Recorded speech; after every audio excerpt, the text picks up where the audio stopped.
పాత junction box ఇరిగిపోయినప్పుడు మనం ఈ విధంగా 5 ఇంచెస్ సీలింగ్ ప్లేట్ వేసుకొని ఫిట్టింగ్ చేసుకుంటే గోడకి మనకి బలుపు ఏలాడకుండా గోడకి ఫిట్టింగ్ అవుతుంది.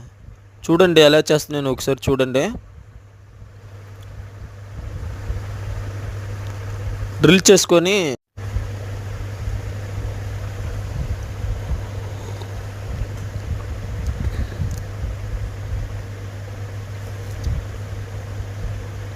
చూసారు కదా, డ్రిల్ చేసుకొని వెనక గ్రిప్ వేసుకొని స్క్రూలు వేసుకుని ఈ విధంగా